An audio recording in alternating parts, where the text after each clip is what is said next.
A warm good afternoon to all. Today, we are here to commemorate the 75th anniversary of the first atomic bomb attack in Hiroshima and Nagasaki. On this occasion, I would like to quote UN Chief Antonio Guterres.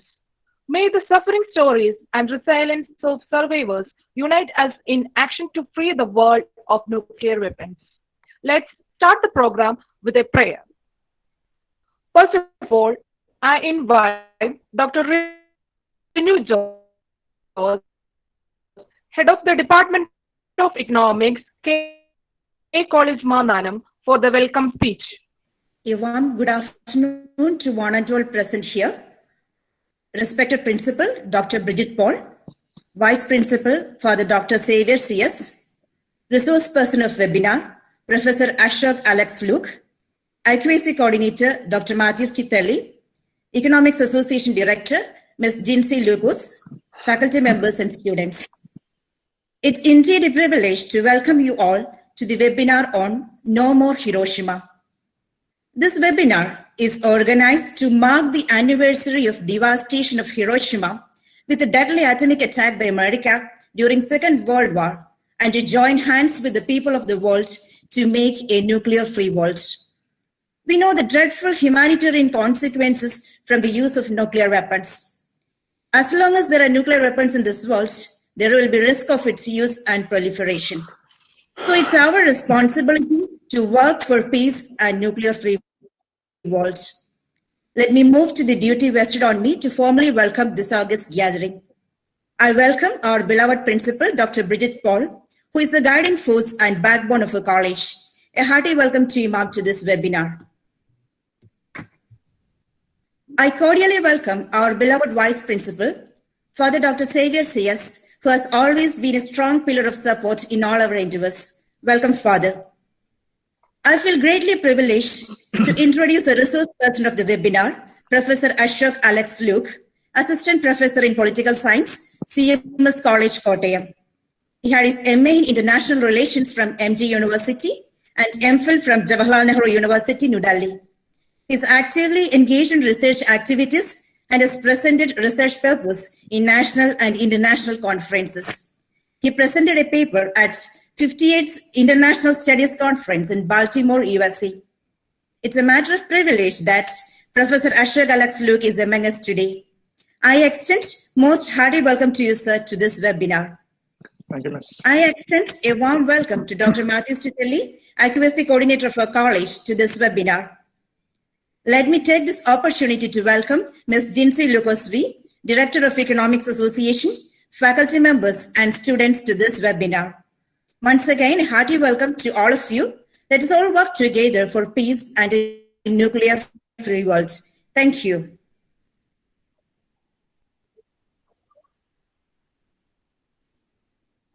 Thank you, Miss. Now I would like to invite Dr. Bridget Paul, Principal, K College Mannanam, for the presidential address.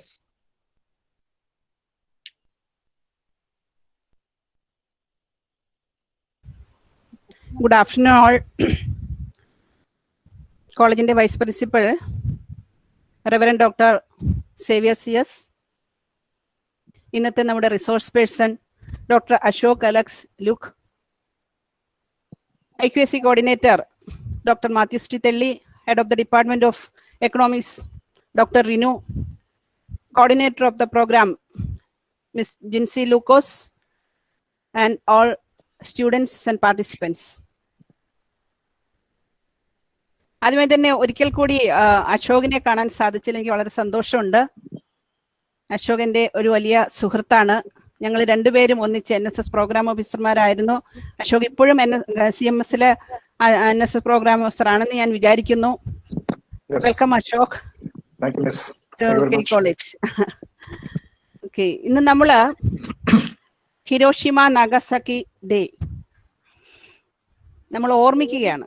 നമ്മൾ ഒരിക്കലും ഓർമ്മിക്കാൻ ആഗ്രഹിക്കാത്ത 2 ദിവസങ്ങളാണ് August 6th August 9th. എല്ലാവർക്കും അറിയാം, അന്നത്തെ നമ്മൾ കേട്ട് നമ്മൾ കണ്ട് മനസ്സിലാക്കിയിട്ടുള്ള ആ ദിവസത്തിന്റെ ഒരു ഭീകരതയും അതുണ്ടാക്കിയ ഒരു നടുക്കവും ഒക്കെ നമുക്കറിയാവുന്ന കാര്യങ്ങളാണ്. അതിന്റെ പിന്നില് ഉണ്ടായ പ്രേരക ശക്തി എന്ത് തന്നെയാണെങ്കിലും അതിന്റെ പിന്നിൽ രാഷ്ട്രീയമുണ്ട്, അതിന്റെ പിന്നിൽ സാങ്കേതിക വിദ്യയുടെ വളർച്ചയുണ്ട്, അതിന്റെ പിന്നിൽ ഹിംസാത്മകമായ ഒരു തത്വശാസ്ത്രത്തിന്റെ പ്രവർത്തനമുണ്ട്. അതുപോലെ തന്നെ കുത്തക ശക്തികളുടെ ഒരു മുന്നേറ്റമുണ്ട്. ഇതെല്ലാം അതിന്റെ പിന്നിൽ പ്രവർത്തിച്ച കാരണങ്ങളാണ്. അതിനോടൊപ്പം തന്നെ ഭീരുത്വവും സ്വാർത്ഥതയും കൊണ്ട് വിഷലിപ്തമായ മനസ്സുകൾ അതിന്റെ പിന്നിൽ പ്രവർത്തിച്ചിട്ടുണ്ടെന്നുള്ള കാര്യത്തിൽ ഒരു സംശയമില്ല. പക്ഷെ ഇതൊരു ഓർമ്മപ്പെടുത്തലുകളാണ്. നമ്മൾ ഒരിക്കലും ഓർമ്മിക്കാൻ ആഗ്രഹിക്കാത്ത ദിവസമാണെങ്കിലും ഇത് നമ്മളെ പലതും ഓർമ്മപ്പെടുത്തുകയാണ്. എന്തിനാണ് നമ്മൾ ഇത് 75 വർഷങ്ങൾ കഴിഞ്ഞിട്ടും ഈ ദിവസത്തെ നമ്മൾ ഓർമ്മിക്കുന്നത്? നമ്മുടെ ലോകത്തിൽ അല്ലെങ്കിൽ നമ്മുടെ ജീവിതത്തിൽ ഓരോരുത്തരുടെയും അല്ലെങ്കിൽ നമ്മുടെ മനസാക്ഷികളിൽ ഉണ്ടാകേണ്ട മാറ്റത്തെ പറ്റി ആണ് ഞാൻ ഇപ്പോഴും ചിന്തിച്ചുകൊണ്ടിരിക്കുന്നത്. അത് പറയാനാണ് ഞാൻ ആഗ്രഹിക്കുന്നത്. തീർച്ചയായിട്ടും നമ്മുടെ പ്രകൃതി പോലും ഇതുപോലെയുള്ള മനുഷ്യൻ വരുത്തി വെച്ച കെടുതികൾക്ക് എതിരെ പ്രതികരിക്കുന്നത് പലപ്പോഴും നമ്മൾ തണുത്തുറഞ്ഞും ചുട്ടുപൊള്ളിയും പൊട്ടിത്തെറിച്ചുമൊക്കെ പ്രകൃതി തന്നെ നമ്മളോട് പ്രതികരിക്കുന്നുണ്ട്. മാനവരാശി തന്നെ എത്ര കാലം നിലനിൽക്കും എന്നുള്ളതിനെ പറ്റി നമ്മൾ ഇന്നും ഭീഷണിയിലാണ്. ഈ ഒരു കാലഘട്ടം നമ്മളത് പ്രത്യേകം ഓർമ്മിപ്പിക്കുന്ന ഒരു കാലഘട്ടമാണെന്ന് ഞാൻ പറയാതെ തന്നെ നമുക്ക് എല്ലാവർക്കും അറിയാം. അപ്പോൾ തീർച്ചയായിട്ടും ഒരു സമത്വബോധത്തിൽ ആഴ്ന്നു നിൽക്കുന്ന ഒരു ജീവിത ദർശനത്തിന് മാത്രമേ നമുക്കൊരു മാറ്റം, ലോകത്തിന് തന്നെ ഒരു മാറ്റം വരുത്താൻ സാധിക്കുകയുള്ളൂ. ഈ സമത്വബോധം എന്ന് പറയുമ്പോൾ നമ്മളിപ്പോൾ പലതരത്തിലും അന്ന് ഹിരോഷിമയിലുണ്ടായ ആ കാലഘട്ടത്തിനേക്കാൾ എത്രയോ കൂടുതലായിട്ട് നമ്മളെല്ലാം ഭിന്നിച്ചുകൊണ്ടിരിക്കുകയാണ്. നമ്മളിപ്പം ജാതീയതയുണ്ട്, വർഗീയതയുണ്ട്, റേസിസം, എല്ലാം ടെററിസം, എല്ലാം മനുഷ്യൻ തമ്മിൽ അകത്തുന്ന ഒരുപാട് ഫോഴ്സസ് ഉണ്ട്. അപ്പൊ ഇതിനൊക്കെ എതിരായിട്ട് അല്ലെങ്കിൽ ഇതിനൊക്കെ ബദലായിട്ട് ഈ സമത്വബോധം എന്ന് പറയുന്ന ഒരു ദർശനത്തിലേക്ക് നമ്മൾ വളരേണ്ടതുണ്ട്. അപ്പൊ അതുകൊണ്ട് ഈ ഓർമ്മപ്പെടുത്തലുകളൊക്കെ ഓരോ പ്രാവശ്യം ഓർമ്മപ്പെടുമ്പോൾ നമുക്ക് വരേണ്ട, രാഷ്ട്രങ്ങൾക്ക് വരേണ്ട, മനസ്സുകൾക്ക് വരേണ്ട മാറ്റങ്ങളെ പറ്റി നമ്മളെ ഓർമ്മിപ്പിക്കട്ടെ എന്ന് ആശംസിച്ചുകൊണ്ട് ഈ അശോക് ഇന്ന് നല്ലൊരു റിസോഴ്സ് പേഴ്സൺ ആണ്. അശോക് നമ്മളെല്ലാവരെയും ഈ ഒരു കാര്യത്തിൽ കൂടുതൽ ഉദ്ബോധിപ്പിക്കാൻ അശോകിന് സാധിക്കട്ടെ എന്ന് ആശംസിച്ചുകൊണ്ട് ഈ വെബിനാർ ഉദ്ഘാടനം ചെയ്യാൻ ചെയ്തതായി പ്രഖ്യാപിക്കുന്നു. Thank you, ma'am. I would like to invite Father Dr. Xavier C.S., Vice Principal, K College, Mannanam, for the felicitation. Thank you. Good afternoon to one and all. I take this opportunity to congratulate the Department of Economics, all the faculties there, especially the coordinator, Jinsi Lucas, and the head of the department, Dr. Renu, and our IQAC coordinator, Dr. Matthew Stitterly. As we all know, on August 6, 1945, the US dropped an atomic bomb on the city of Hiroshima, Japan, and 3 days after, another one on Nagasaki. More than around 1 lakh people, mostly civilians, were killed instantly and for years afterwards from horrible burns and radiation sickness. Unfortunately, nuclear weapons have not been used again on civilians, but they continue to remain as a constant threat to the entire humanity. Thousands of nuclear weapons remain on alert, ready to be fired at a moment's notice, and these bombs could go off at any time by accident or at the hands of terrorists. Recognizing that there are enough nuclear weapons to destroy the planet, most nations signed the Non-Proliferation Treaty, agreeing to prevent the spread of nuclear weapons and to work towards eliminating them. And many are also concerned about the growing use of nuclear energy around the world. And after over 30 years of building nuclear power plants, there is still no safe way of disposing the contaminated nuclear materials that are produced. These contaminated waste endanger our environment and the lives of countless generations yet to come. And I hope and I believe the observation or the commemoration of the days of such kind will help us to rethink on our concerns. And Hiroshima and Nagasaki Day observation of Hiroshima and Nagasaki Day is an opportunity to raise awareness about the threat of nuclear weapons and the dangers of nuclear energy. So I really congratulate the Department of Economics, and once again, I congratulate Jinsey Lucas and the IQAC and IQAC coordinator, Dr. Matthew Tistelli, and he is guiding all the programs here.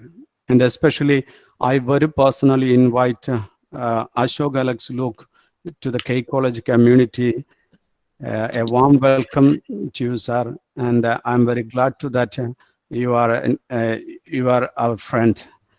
And so warm welcome to you all once again. I wish you all the best, and all the participants who is in this webinar. I hope that you will acquire something out of this webinar, and I wish you all the best. May God bless us all. May it be a grand success. Thank you all. Thank you, Father. Now I invite Dr. Matthew Tistelli, IQAC coordinator, K College Mannanam, for the felicitation. Thank you.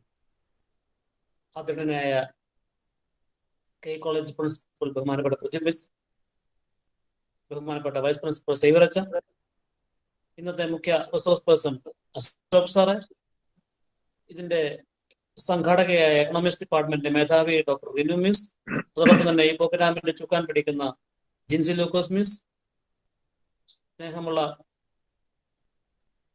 ശ്രോതാക്കൾ, Hiroshima Nagasaki ഈ രണ്ട് പേരുകൾ കേൾക്കുമ്പോൾ ഏത് കൊച്ചുകുട്ടികളുടെ മനസ്സിലും ഒരു ചെറിയ ഭീതി ഉളവാക്കുന്നതാണ്. 75 വർഷം കഴിഞ്ഞിട്ടും ആ അനുസ്മരണം നമ്മൾ നടത്തുമ്പോൾ ഇനി ഒരിക്കലും നമുക്ക് അണുവായുധത്തിന്റെ ഭീതിയില്ലാതെ നല്ലൊരു നാളെ പടുത്തുയർത്താൻ ഈ വെബിനാർ വഴി നമുക്ക് ഏവർക്കും സാധിക്കട്ടെ. അതോടൊപ്പം തന്നെ ഇതിനെ ചുക്കാൻ പിടിക്കുന്ന അശോക് സാർ നല്ല രീതിയിൽ നേതൃത്വം വഹിച്ച് ഇതിന് നല്ല രീതിയിൽ ഒരു മാർഗനിർദ്ദേശം നൽകി ഇനിയും നല്ലൊരു നാളെ പടുത്തുയർത്താൻ നമുക്ക് ഏവർക്കും ഇവരോടൊപ്പം കൈകോർക്കാം. IQACയുടെ എല്ലാവിധ ഭാവങ്ങളും അനുമോദനങ്ങളും ഡിപ്പാർട്ട്മെന്റ് ഓഫ് എക്കണോമിക്സിനും പ്രത്യേകിച്ച് ഇന്നത്തെ റിസോഴ്സ് പേഴ്സണായ അശോക് സാറിന് നേർന്നുകൊണ്ട് നല്ല ഒരു വെബിനാർ ഏവർക്കും ആശംസിച്ചുകൊണ്ട് ഞാൻ നിർത്തട്ടെ. നന്ദി. Thank you, sir. Now it's time to start our session. I would like to invite Mr. Ashok Alex Luke to start the session. Respected Principal, Professor Bridget Miss, Vice Principal Father Xavier CS, IQAC Coordinator Dr. Matthews Tilly, Vinu Miss, Jinsey Miss, Vinu Sir, Bijo Miss, and dear students. Do you want me to speak in English or both? English and Malayalam? Bilingual is okay? Both, sir. Fine. Okay. So, just a minute. Let me just open the slide. Before starting the lecture, I would just like to ask you a question, because വർഷങ്ങൾക്ക് മുമ്പ് നിങ്ങളെപ്പോലെ ഒരു വിദ്യാർത്ഥി ആയിരുന്ന സമയത്ത് ഒരു കോൺഫറൻസിൽ ഒരിക്കല് ഒരു റിസോഴ്സ് പേഴ്സൺ ഞങ്ങളോട് എല്ലാവരോടും international school of international relations and പൊളിറ്റിക്സിൽ പഠിക്കുന്ന സമയത്ത് അന്ന് കോൺഫറൻസിന് വന്നിരുന്ന ഒരു പ്രൊഫസർ ഞങ്ങളോട് ചോദിച്ചൊരു ചോദ്യമുണ്ട്. So today I am going to pose that question before you, and ആ ഒരു ക്വസ്റ്റ്യനകത്ത് ഒരു ചെറിയ ഡിസ്കഷൻ ജസ്റ്റ് ഒരു സംസാരിച്ചതിന് ശേഷം മാത്രം we will move on to our main topic. Okay, so the question was this. അപ്പം സ്റ്റുഡൻസിന് മനസ്സിലായെന്ന് വിചാരിക്കുന്നു എന്താ ക്വസ്റ്റ്യൻ എന്നുള്ളത്. Why the United States remain as the most powerful country in the world? എന്തുകൊണ്ടാണ് ലോകത്തിലെ കൺട്രീസിൽ വെച്ച് ഇപ്പോഴും യുണൈറ്റഡ് സ്റ്റേറ്റ്സ് ഏറ്റവും പവർഫുൾ കൺട്രി ആയിട്ട് നിലനിൽക്കുന്നത്? Why is it so? Any answer? ഇത്രയൊന്നും ഇല്ലെങ്കിൽ ഞാൻ സമയം കളയുന്നില്ല. അന്ന് ആ സാറ് പറഞ്ഞ അതേ ആൻസർ തന്നെ ഞാൻ നിങ്ങളോട് പറയുന്നു. Because it creates knowledge than any other country in the world. The answer is, it creates knowledge than any other country in the world. ലോകത്തിൽ മറ്റ് ഏത് രാജ്യങ്ങള് ക്രിയേറ്റ് ചെയ്യുന്ന ഒരു നോളജിനേക്കാൾ കൂടുതൽ എല്ലാ മേഖലയിലും, let it be in technology, let it be in defense, in economy, in science and technology, whatever it is, United States create ചെയ്യുന്നത് പോലെ ഒരു നോളജ് മറ്റൊരു രാജ്യവും ക്രിയേറ്റ് ചെയ്യുന്നില്ല. And that makes them stand as the world's largest and the biggest superpower in the world. ഈ ഒരു കാര്യം മാത്രം പറഞ്ഞുകൊണ്ട് let me move on to my presentation. നമ്മൾ നോക്കുമ്പോഴേ ഞാൻ ജസ്റ്റ് ഒരു കാര്യം മാത്രം, ഹിരോഷിമ നാഗസാക്കിയെ മാത്രം പറഞ്ഞുകൊണ്ട്, ജസ്റ്റ് ആ ഒരു ഇൻസിഡന്റ് മാത്രം പറഞ്ഞുകൊണ്ടായിരിക്കത്തില്ല ഞാൻ പോകുന്നത്. ഹിസ്റ്റോറിക്കൽ സിഗ്നിഫിക്കൻസ് ഉണ്ട് അതിന്റെ. ഏതൊരു ഇഷ്യൂ നടക്കുമ്പോഴും അല്ലെങ്കിൽ ഒരു കോൺഫ്ലിക്ട് നടക്കുമ്പോഴും there is a historical background behind that. എന്തുകൊണ്ട് രണ്ട് രാജ്യങ്ങൾ തമ്മിൽ യുദ്ധം ചെയ്യുന്നു, ഹിസ്റ്റോറിക്കൽ ബാക്ക്ഗ്രൗണ്ട് ഉണ്ട്.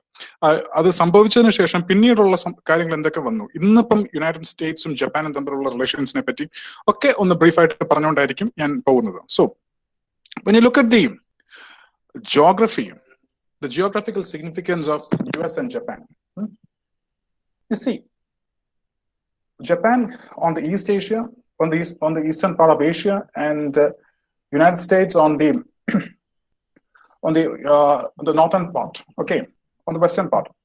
So ഇവിടെ നോക്കുമ്പോഴത്തേക്കും നിങ്ങൾക്കറിയാം, പലപ്പോഴും നമുക്ക് ഒരു കൺട്രിയുടെ ജിയോഗ്രഫിക്കൽ സിഗ്നിഫിക്കൻസ് അതിന്റെ ഒരു മിലിറ്ററി പവറിനെ തീർച്ചയായിട്ടും ബാധിക്കും. ഇവിടെ നമ്മൾ നോക്കുകയാണെങ്കിൽ you can see that Japan is an island. United സ്റ്റേറ്റ്സിന്റെ കാര്യം പറയുകയാണെങ്കിൽ it is not you cannot call it as an island, but it is separated by it is between the Atlantic and the Pacific ocean, and it is far behind all the European countries. അപ്പൊ ഇതിന്റെ രണ്ടിന്റെയും പ്രത്യേകത എന്താണെന്ന് ചോദിച്ചു കഴിഞ്ഞാൽ, which means both of them have a very powerful and strong navy.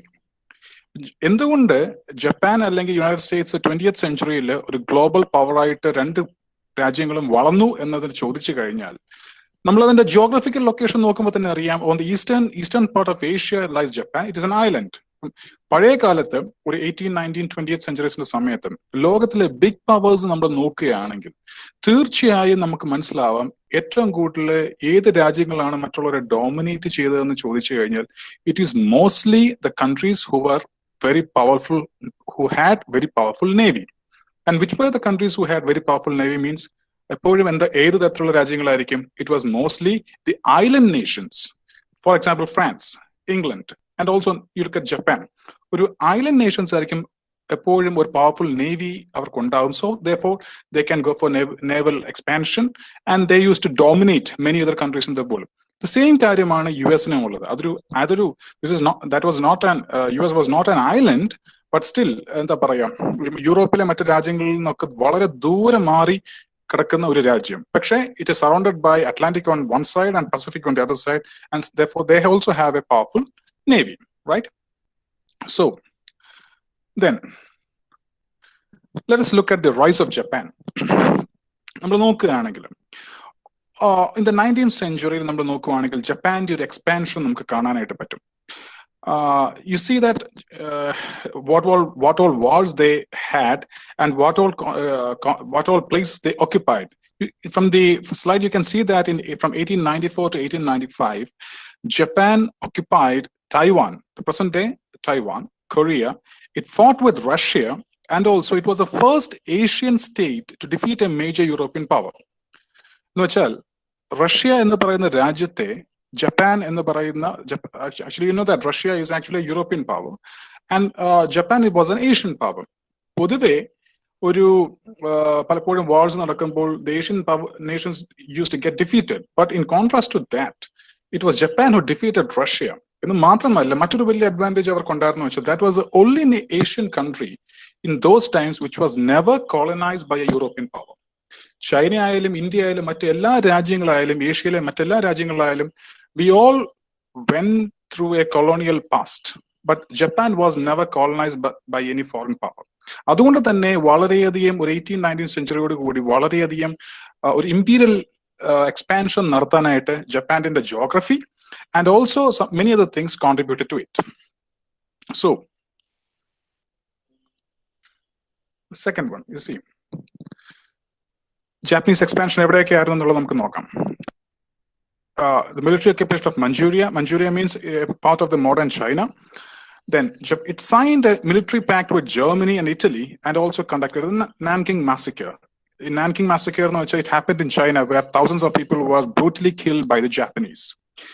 And also, when you see the map, നമുക്കറിയാൻ പറ്റും ഒരു 20th സെഞ്ചുറിയോട് കൂടി സൗത്ത് ഈസ്റ്റ് ഏഷ്യയിലെ ഒട്ടുമിക്ക രാജ്യങ്ങളിലും ജപ്പാന്റെ ഒരു പ്രസൻസ് നമുക്ക് അറിയാനായിട്ട് പറ്റും. It is in Indonesia, Philippines, Malaya, Burma, Singapore, and almost എല്ലാ സൗത്ത് ഈസ്റ്റേൺ നേഷൻസിലേക്കും ജാപ്പനീസിന്റെ ഒരു കടന്നുകയറ്റം നമുക്ക് കാണാനായിട്ട് പറ്റും. So what would be the reason that Japan was expanding so much? അതൊരു ഐലൻഡ് നേഷൻ ആയിരുന്നു. ഐലൻഡ് നേഷൻ ആകുമ്പോൾ തന്നെ it is a small nation but a very powerful nation. അങ്ങനെ വരുമ്പോൾ തന്നെ നമുക്ക് അറിയാനായിട്ട് പറ്റുന്നത് എന്താണ്? Since it is a small nation, it did not have much resources. ഒരു എക്കോണമി സസ്റ്റെയിൻ ചെയ്ത് പോകണമെങ്കിൽ, ഒരു സ്ട്രോങ് പവർഫുൾ മിലിറ്ററി സസ്റ്റെയിൻ ചെയ്ത് പോകണമെങ്കിൽ you need resources. And unfortunately Japan was lacking that. അപ്പൊ ആ ഒരു ഇതിന് വേണ്ടിയിട്ട് എന്ത് ചെയ്തു? It began to conquer the nearby places. അങ്ങനെയാണ് ചൈനയും കൊറിയയും കുറച്ചും കൂടെ ഫാറായിട്ട് പോകുമ്പോഴത്തേക്കിന് ഈസ്റ്റ് ഏഷ്യൻ നേഷൻസിലെ like Malaysia, Indonesia, Burma and Singapore, ഈ പറയുന്ന സ്ഥലങ്ങളിലേക്കൊക്കെ ജാപ്പനീസ് ആർമി എക്സ്പാൻഡ് ചെയ്ത് പോകുന്നത്. So they conquered those nations and extracted the resources, and that was used for their economic well-being. അവിടുത്തെ ഇൻഡസ്ട്രിയലൈസേഷന് വേണ്ടിയിട്ടും അതേപോലെ തന്നെ മിലിറ്ററി പവറിന് വേണ്ടിയിട്ടും ഈ ഒരു രാജ്യങ്ങളെ പലപ്പോഴും നമ്മൾ നാട്ടുഭാഷ പറഞ്ഞു കഴിഞ്ഞാൽ പിടിച്ചടക്കുക, കൊള്ളയടിക്കുക, ആ ഒരു രീതിയിലേക്ക് ജപ്പാന്റെ ഒരു പവർ വളരെയധികം എക്സ്പാൻഡ് ചെയ്തു. And this was happening in the late 19th and early 20th century. So that is the global scenario. ഞാൻ എന്തുകൊണ്ട് ഇത് പറയുന്നു എന്ന് ചോദിച്ചു കഴിഞ്ഞാൽ, നമ്മളിപ്പോൾ ഒരു ഇഷ്യൂവിനെ പറ്റി പഠിക്കുമ്പോൾ സ്വാഭാവികമായിട്ട് നമ്മൾ ഹിസ്റ്ററി ശരിക്കും നമ്മളൊന്ന് അറിഞ്ഞിരിക്കേണ്ടതായിട്ടുണ്ട്. കാര്യം Japan and US were not historical rivalry. They were not rivals. ഇപ്പം ഫ്രാൻസും ഇംഗ്ലണ്ടും തമ്മിൽ so much of years of war, historical rivalry ഉണ്ട്. പക്ഷെ in the case of Japan and the US, there was no historical rivalry at all. But what happened then?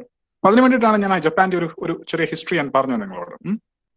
Then, now, similarly, as Japan was expanding, the US also had its own peculiarity. നമ്മൾ US-ന്റെ മാപ്പ് നോക്കുകയാണെങ്കിൽ, നമ്മൾ ആ മാപ്പ് ഒന്നും കൂടെ നോക്കുകയാണെങ്കിൽ,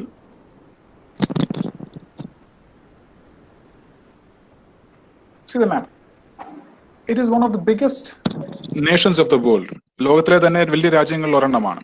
It had a very huge population and also it is very, very rich in natural resources. US-നെ സംബന്ധിച്ചിടത്തോളം എങ്ങനെ rich ആയെന്ന് ചോദിച്ചു കഴിഞ്ഞാൽ ഒരുപാട് ഫാക്ടേഴ്സ് അതിൽ പറയുന്നുണ്ട്. അതിൽ ഞാൻ ഇപ്പൊ പറഞ്ഞത് തന്നെ മെയിൻ ആയിട്ട് പറയുന്നു. എന്താണ്? It is rich in natural resources. It has a very good human capital. And there is only one thing which the United States were lacking. അതാ എന്താണെന്ന് ആർക്കെങ്കിലും അറിയാൻ പറ്റുമോ? ലോകത്തിലെ എല്ലാ നാച്ചുറൽ റിസോഴ്സസും US-നുണ്ട്. പക്ഷെ അവർക്ക് ഒരു പ്രധാനപ്പെട്ട റിസോഴ്സസ് മാത്രം ഉണ്ടായിരുന്നില്ല. Can you make a guess എന്തായിരിക്കും അതെന്നുള്ളത്? Anybody of you? ലോകത്തിലെ, you want me to repeat the question again? ലോകത്തിലെ എല്ലാ നാച്ചുറൽ റിസോഴ്സസിലും US-ലുണ്ട്. പക്ഷെ ഒരു പ്രധാനപ്പെട്ട റിസോഴ്സസ് മാത്രം ഉണ്ടായിരുന്നില്ല. Can you tell me what is it, students? Okay, it is actually oil. It is actually oil. Oil എന്ന് പറയുന്ന ഒരു റിസോഴ്സസ്, നാച്ചുറൽ റിസോഴ്സസ് മാത്രം US-ന്റെ മെയിൻ ലാൻഡിൽ അവർക്ക് സഫീഷ്യന്റ് ആയിട്ട് ഉണ്ടായിരുന്നില്ല. ബാക്കി എല്ലാ റിസോഴ്സസും അവർക്ക് അബൻഡന്റ് ആയിട്ടുണ്ടായിരുന്നു. ആ ഓയിലിന് വേണ്ടിയിട്ടാണ് ഗൾഫ് നേഷൻസിനെ, ഫോർ എക്സാമ്പിൾ സൗദി, UAE അതുപോലുള്ള ഗൾഫ് നേഷൻസിനെ US ആശ്രയിച്ചിരുന്നത്. And now still with the advent of the shale oil and ഗ്യാസിലേക്ക് വന്നതോടുകൂടി ഇപ്പൊ ആ ഒരു ഡിപ്പെൻഡൻസും ഇപ്പോഴില്ല. അപ്പൊ എനിവേ, ഞാൻ ഈ പറഞ്ഞു വന്നത്, these are the reasons why the United States became very powerful. And also the third point, there were no major threats on its borders. അതൊരു പ്രധാനപ്പെട്ട ഫാക്ടറാണ്. കാര്യം പലപ്പോഴും രാജ്യങ്ങൾ തമ്മിൽ തർക്കങ്ങളും ബോർഡർ കോൺഫ്ലിക്ട്സും മറ്റു കാര്യങ്ങളും ഉണ്ടാകുമ്പോൾ നമ്മുടെ ഒരു മേജർ പോർഷന്റെ, അതായത് നമ്മുടെ എക്കോണമിയുടെ ഒരു മേജർ പോർഷന്റെ വെൽത്ത് നമ്മൾ ചെലവാക്കുന്നത് നമ്മുടെ ഡിഫൻസ് ബിൽഡ് ചെയ്യാൻ വേണ്ടിയിട്ടായിരിക്കും. We waste a lot of our resources in fighting with each other. പക്ഷെ US-ന്റെ കാര്യത്തിൽ there was no border conflict with any of its neighbors. With Mexico ആയാലും കാനഡ ആയാലും കാര്യമായ രീതിയിലുള്ള ബോർഡർ ഇഷ്യൂസ് ഒന്നും ഉണ്ടായിരുന്നില്ല. Therefore, it did not need money to waste for border conflicts. It grew very much rich. And also there is also another thing. എന്താണ്? വാർ എപ്പോഴും നടന്നിട്ടുള്ളത് യൂറോപ്പിലാണ്. World wars നമ്മൾ നോക്കുകയാണെങ്കിൽ, except the Pearl Harbor incident, there was no major attack on the US mainland territory. Pearl ഹാർബറിന്റെ ഒരൊറ്റ attack നമ്മൾ മാറ്റി നിർത്തി കഴിഞ്ഞാൽ മറ്റ് ഒരു മേജർ അറ്റാക്കും US-ന്റെ മെയിൻ ലാൻഡിൽ നടന്നിട്ടില്ല. അത് തന്നെ അവരുടെ ജോഗ്രഫിയുടെ ഒരു പ്ലസിംഗ് ആണ്. വാർ നടന്നത് മുഴുവൻ ഏഷ്യയിലും യൂറോപ്പിലും. That's why Asia and Europe became backward. പിന്നെ നമ്മൾ നോക്കുകയാണെങ്കിൽ, so I was telling you that Japan was having an expansion. So ഞാൻ ഇപ്പൊ ഈ സ്ലൈഡിൽ പറയാൻ ഉദ്ദേശിക്കുന്നത്, and what was the response of United States to the Japanese expansion. രണ്ട് രാജ്യങ്ങൾ തമ്മിൽ യുദ്ധം നടക്കുന്നു, അല്ലെങ്കിൽ പേൾ ഹാർബർ അറ്റാക്ക് നടക്കുന്നു. പക്ഷെ അതിന്റെ ഒരു ഹിസ്റ്റോറിക്കൽ ആയിട്ടുള്ള ഒരു റീസൺ തീർച്ചയായിട്ടും ഉണ്ട്. അപ്പൊ എന്തൊക്കെയാണ് കാരണം എന്നുള്ളതിനെ പറ്റിയാണ് ഞാൻ ഇവിടെ ഒരു 3-4 പോയിന്റ്സ് ഇവിടെ മെൻഷൻ ചെയ്തത്. ഞാൻ വായിക്കാം, please listen. Japan's invasion of Manchuria in 1931 and China in 1937 drew heavy criticism from the United States. It blamed Japan as an aggressor in the Brussels conference in 1937. അപ്പൊ ജപ്പാന്റെ ഈ ഒരു എക്സ്പാൻഷനെ തീർച്ചയായിട്ടും US ഇതിനെ വളരെ നെഗറ്റീവായിട്ട് ആണ് വ്യൂ ചെയ്തത്. എന്ന് മാത്രമല്ല, ഒരു ബ്രസൽസ് കോൺഫറൻസിൽ അതിനെ ഹെവി ആയിട്ട് ക്രിട്ടിസൈസ് ചെയ്യുകയും ചെയ്തു. Then the second and the third points are very important. Japan's treaty with Germany and Italy had urged the United States. Washington placed an embargo on the export of oil and petroleum products to Japan and gave financial support to the Chiang Kai-shek's government. Namakariam.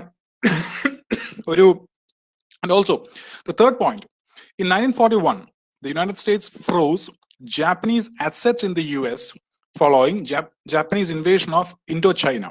Indochina എന്ന് ഇവിടെ ഉദ്ദേശിക്കുന്നത് the present day വിയറ്റ്നാമിൽ ജപ്പാന്റെ ഒരു attack നടന്നിരുന്നു. അപ്പൊ ആ ഒരു incident കൂടി US-ന്റെ മെയിൻ ലാൻഡിൽ ജപ്പാൻ എന്ന് പറയുന്ന രാജ്യത്തിന് എന്തൊക്കെ അസറ്റ്സ് ഉണ്ടായിരുന്നു, ആ അസറ്റ്സ് എല്ലാം യുണൈറ്റഡ് സ്റ്റേറ്റ്സിന്റെ ഗവൺമെന്റ് ഫ്രോസ് ചെയ്തു. എന്ന് മാത്രമല്ല, ജപ്പാൻ പോലെ ഒരു സെക്കൻഡ് പോയിന്റ് വായിക്കുമ്പോൾ export of iron, oil and petroleum products. And you know, for any country in the world, ലോകത്തിലെ ഏത് രാജ്യത്തിനാണെങ്കിലും ഓയിൽ അല്ലെങ്കിൽ പെട്രോളിയം കാര്യങ്ങളും അവർക്ക് അവൈലബിൾ അല്ല എങ്കിൽ that will be a severe blow to its army. കാരണം ഫൈറ്റർ പ്ലെയിൻസ് അല്ലെങ്കിൽ വാർഷിപ്സ് അല്ലെങ്കിൽ മറ്റു പല കാര്യങ്ങളും ഒരു സമയത്ത് വർക്ക് ചെയ്യണമെങ്കിൽ ഇനഫ് ഓയിൽ വേണം. ആ ഓയിലിന്റെ എക്സ്പോർട്ട് നിർത്തിക്കഴിഞ്ഞാൽ സ്വാഭാവികമായിട്ടും ആ ആർമിയുടെ ഡിഫൻസിനെ അത് ശരിക്കും ബാധിക്കും. സോ ജപ്പാന്റെ ഒരു നേവൽ എക്സ്പാൻഷനെ തടയിടാനായിട്ട് what did the United States do? It made an embargo, oil embargo, and it halted all its exports to Japan. Thinking that ആ ഒരു കാരണം കൊണ്ട്, ആ ഒരു സംഭവം കൊണ്ട് ജപ്പാന്റെ ഒരു എക്സ്പാൻഷൻ അല്പം കുറയുമെന്ന് കരുതി അവര് ആ ഒരു ഡിസിഷൻ എടുത്തു. So what ultimately happen? അത് ആ ഒരു ഡിസിഷൻ കാരണം എന്തെങ്കിലും മാറ്റം ജപ്പാന്റെ ബിഹേവിയർ ഉണ്ടായിട്ടുണ്ടോ? Let's see. So the Japanese were, so ഞാൻ നേരത്തെ പറഞ്ഞത് US-ന്റെ റെസ്പോൺസ് ആണ്. So let's see about what happen, the Japan's calculation. The Japanese were convinced that if there is any nation that could challenge their supremacy, then it would only be the United States, as Britain and France were fighting the Nazis in Europe. Japan thought that an attack on American fleet would completely paralyze the American forces and should win easily like the previous Russian and Chinese experience. But in contrast to the Japanese calculation, Americans were able to rebound very quickly as their oil storage depots, submarine docks and repair shops were untouched.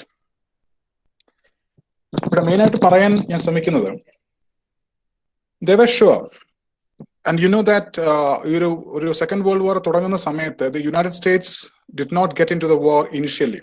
ആദ്യ സമയത്ത് US ഒരിക്കലും ഈ ഒരു world വാറിന്റെ ഭാഗം ആയിരുന്നില്ല. എപ്പോഴാണ് അവർ ആ world വാറിലേക്ക് കടന്നു വരുന്നത്?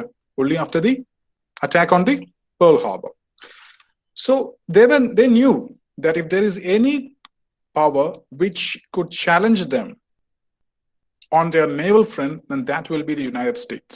Because Britainum, Franceum, they were already fighting their life and blood struggle in Europe, fighting the Nazis and also the fascists in Italy.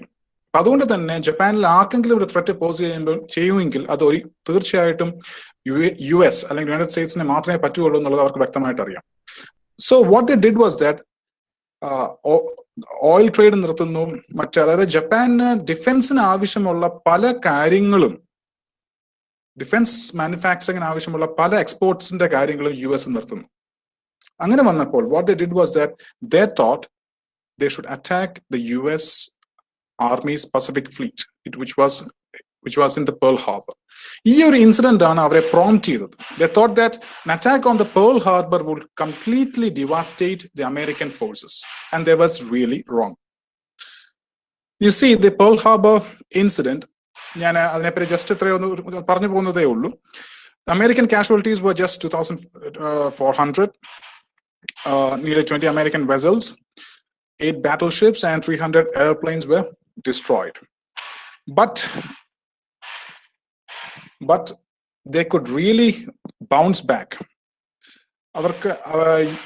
Pearl Harbor ഒരു സർപ്രൈസ് അറ്റാക്ക് കൊടുക്കാനായിട്ട് ജപ്പാന് സാധിച്ചു എങ്കിൽ പോലും the American Navy or the American Air Force could really bounce back because അതിന്റെ strategic ആയിട്ടുള്ള പല പോയിന്റ്സിലും touch ചെയ്യാൻ ജപ്പാന് സാധിച്ചില്ല.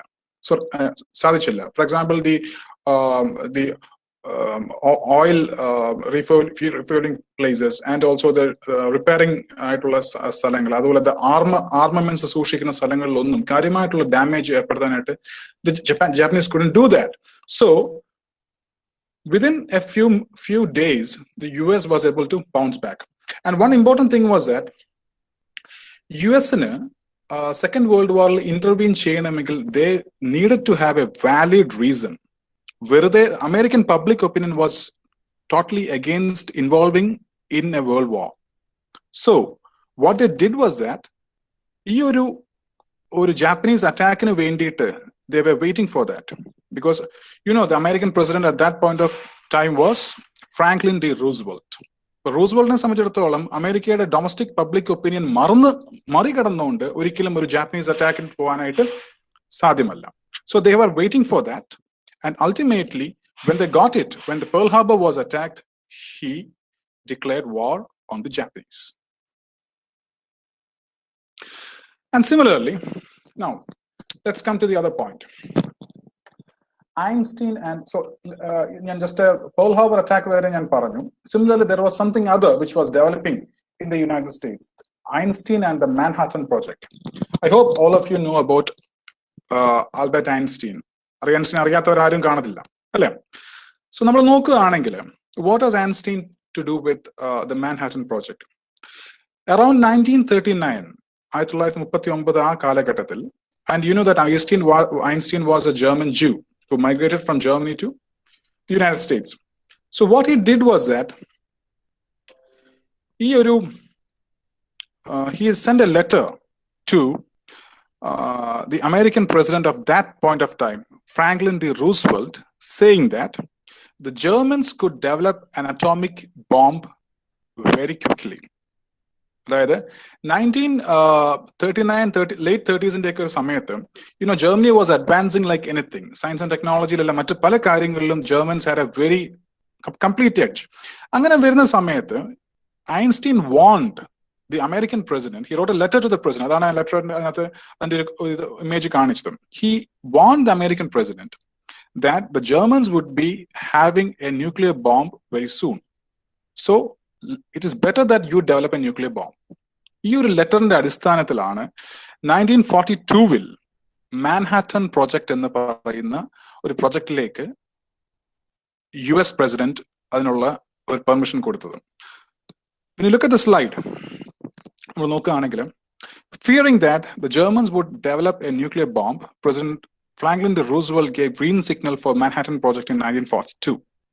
It brought various scientists and military officials working on nuclear research together in New Mexico, where the first atomic device was detonated, known as the Trinity test in July 1945.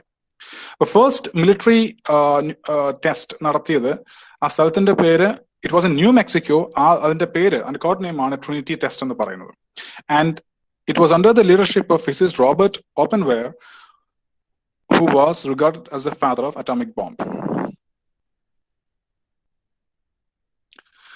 And you know what happened later on. ഈ പറയുന്ന ഒരു Hiroshima Nagasaki incidents, around more than 2 lakh people have been dead. The casualties, other നമ്മൾ ഒരുപാട് അതിനെപ്പറ്റി നമ്മൾ കേട്ടിട്ടുണ്ട്. The 2 bombs which were dropped, the little boy and the fat man. And you see, the fighter pilots, Enola Gay. And there was, the fighter pilots who flew this bomber, മരിക്കുന്നതിന്റെ മുമ്പ് ഒരിക്കലും ഒരു ഇന്റർവ്യൂവില് some person asked them, do you have any regret in dropping the atomic bomb over Hiroshima? And the pilot said, absolutely no. ഒരിക്കലും ആ ഒരു പശ്ചാത്താപം അവർക്ക് ആ വ്യക്തികൾക്ക് ഒരിക്കലും തോന്നിയിട്ടില്ലെന്നാണ് അതിന്റെ ഒരു ഇന്റർവ്യൂവിൽ അദ്ദേഹം കൊടുത്തിട്ടുള്ള ആ ഒരു റിപ്പോർട്ട് എന്ന് പറയുന്നത്. So that is something very surprising. So I'm asking you a question on this. What was the motive behind the US bombing? The US എന്ന് പറയുന്ന രാജ്യം പലപ്പോഴും ഈ നമുക്കറിയാം സെക്കൻഡ് വേൾഡ് വാറിൽ ജപ്പാൻ എന്ന് പറയുന്ന കൺട്രി സറണ്ടർ ചെയ്യാത്തത് കൊണ്ടാണ് the US had to use a nuclear bomb. All of us know that. But was it the only thing? പലപ്പോഴും സ്കോളേഴ്സ്, ഇന്റർനാഷണൽ റിലേഷൻസിന്റെ സ്കോളേഴ്സ് ഒക്കെ പറയുന്ന ഒരു കാര്യമുണ്ട്. ജപ്പാൻ എന്ന് പറയുന്ന രാജ്യത്തെ ഓഫ് കോഴ്സ് സറണ്ടർ ചെയ്യാൻ അല്പം താമസിച്ചു എങ്കിൽ പോലും ന്യൂക്ലിയർ ബോംബ് ഉപയോഗിക്കണമെന്ന് ഉറപ്പുണ്ടായിരുന്നോ എന്നുള്ള ഒരു ചോദ്യം പലപ്പോഴും റെലവെന്റ് ആയിട്ട് വരാറുണ്ട്. So the prominent discussion is that two things. One, Japan had rejected the Potsdam Declaration held demanding an unconditional surrender. The Potsdam Declaration എന്ന് പറയുന്നത് July 17 to August 2, 1945 യൂറോപ്പിൽ വെച്ച് നടന്ന ഒരു ഡിക്ലറേഷൻ ആണ്. അവിടെ three of them, Franklin Roosevelt, Joseph Stalin and Winston Churchill, ഇവർ മൂന്ന് പേരുടെയും ലീഡർഷിപ്പിൽ വെച്ച് നടന്ന ഒരു ഡിക്ലറേഷൻ ആണ്. ദേ called Japan to surrender, but the Japanese were not willing to surrender. And the second point is more interesting. Moreover, it was also believed that the bombings were a clear message to the Soviet Union. രണ്ട് കാര്യങ്ങൾ ഞാൻ ഇവിടെ already പറഞ്ഞു. One is that the Japanese were not willing to surrender, therefore they used the nuclear bomb. The second thing is that the United States was always trying to send a message to the Soviet Union that we are in possession of this nuclear bomb. ഒരുപക്ഷെങ്കിൽ scholars, ഒരുപക്ഷെങ്കിൽ leaders ചിന്തിച്ചിട്ടുണ്ടാവും, as soon as the world war gets over, you will have an ideological conflict with the Soviet Union. ഒരുപക്ഷെ അതും ഇതിന്റെ ഒരു ഭാഗമായിരിക്കാം. പലപ്പോഴും international relations scholars dominant ആയിട്ട് പൊതുവെ പറയപ്പെടുന്നത് ജപ്പാന്റെ ഒരു അൺവില്ലിംഗ്നെസ് ആണ് ഈ ഒരു ന്യൂക്ലിയർ ബോംബ് ഉപയോഗിക്കാൻ കാരണമെന്ന് പറഞ്ഞാലും അതിനോടൊപ്പം തന്നെ they also had a message that to the Soviet Union that we have a weapon which is very, very destructible. So that is the one. So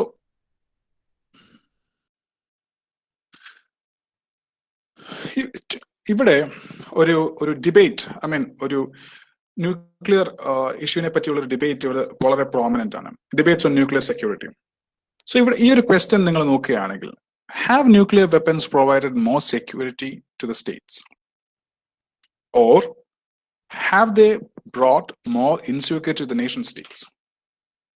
ഇന്ന് ഇന്റർനാഷണൽ റിലേഷൻസിന്റെ ഒരു കോണ്ടെക്സ്റ്റിൽ പലപ്പോഴായിട്ടും രാജ്യങ്ങൾ തമ്മിലുള്ള ഡിസ്കഷൻസും മറ്റു കാര്യങ്ങളും വരുമ്പോഴത്തേക്കിനും പലരും ചോദിക്കുന്ന ഒരു ചോദ്യമാണ്, ന്യൂക്ലിയർ വെപ്പൺസ് കൊണ്ട് രാജ്യങ്ങൾക്ക് സുരക്ഷിത പറയാറുണ്ട് they are more secure. ഈ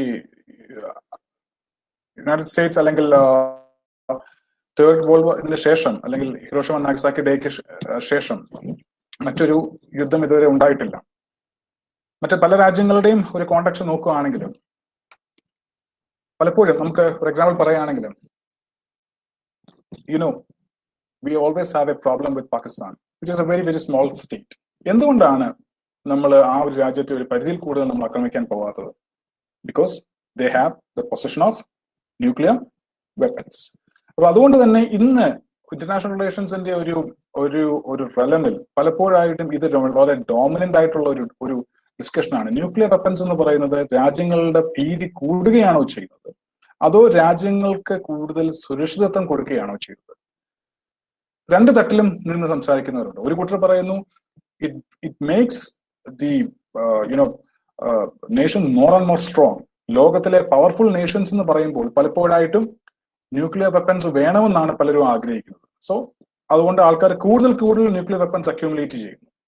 മറ്റു ചില ആൾക്കാർ പറയുന്നു nuclear weapons are actually, making the world more and more in danger situation. ഈ രണ്ട് സ്റ്റാൻഡിലുള്ളവരും ഇന്ന് വേൾഡ് ഇന്റർനാഷണൽ റിലേഷൻസിൽ വളരെ പ്രോമിനന്റ് ആണ്. സിമിലർലി, അതിനിടയ്ക്ക് ഒരു സ്ലൈഡ് ഒന്ന് വിട്ടുപോയി. സി 1945 വേൾഡ് ക്രൈസിസിന്റെ ശേഷം, അതായത് ഹിരോഷിമ നാഗസാക്കി ഇൻസിഡന്റിന് ശേഷം വളരെയധികം വേൾഡ് കൺസേൺഡ് ആയിട്ടുള്ള അല്ലെങ്കിൽ വളരെ ഇതായിട്ടിരുന്ന ഒരു സമയമാണ് ദ ക്യൂബൻ മിസൈൽ ക്രൈസിസ്. ഞാൻ ആ വർഷം ഞാൻ മെൻഷൻ ചെയ്തത്. It is 1962.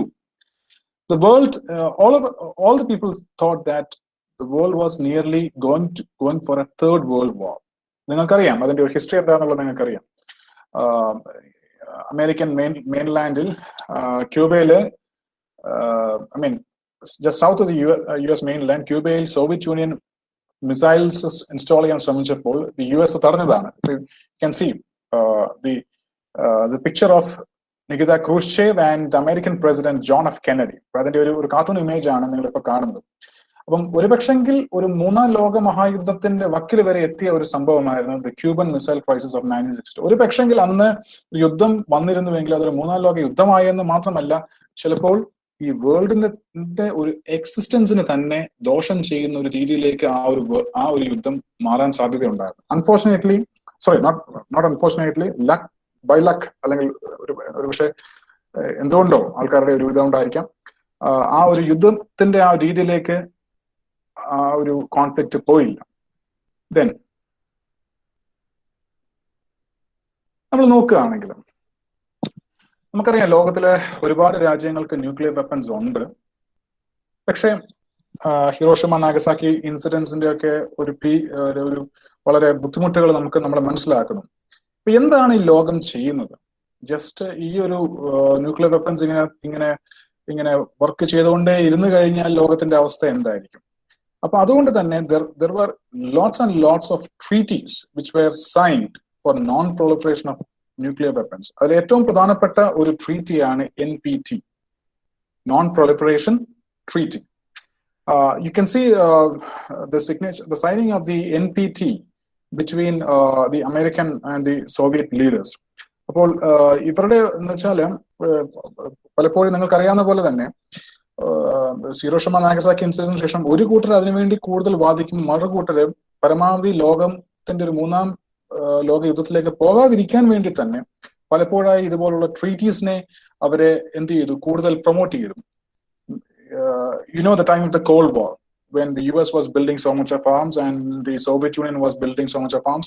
അപ്പൊ അങ്ങനെ ഒരു ഏത് നിമിഷവും എന്ത് വേണമെങ്കിലും ഒരു യുദ്ധം അല്ലെങ്കിൽ ഒരു സ്പാർക്ക് ഉണ്ടാവാതിരിക്കാൻ വേണ്ടിയിട്ട് പലപ്പോഴും ആ ഒരു ടെൻഷൻ കുറയ്ക്കാൻ എന്ന രീതിയിൽ തന്നെ പലപ്പോഴായിട്ടും ഇതുപോലുള്ള ട്രീറ്റീസ് രണ്ട് കൂട്ടരും sign ചെയ്യുകയുണ്ട്.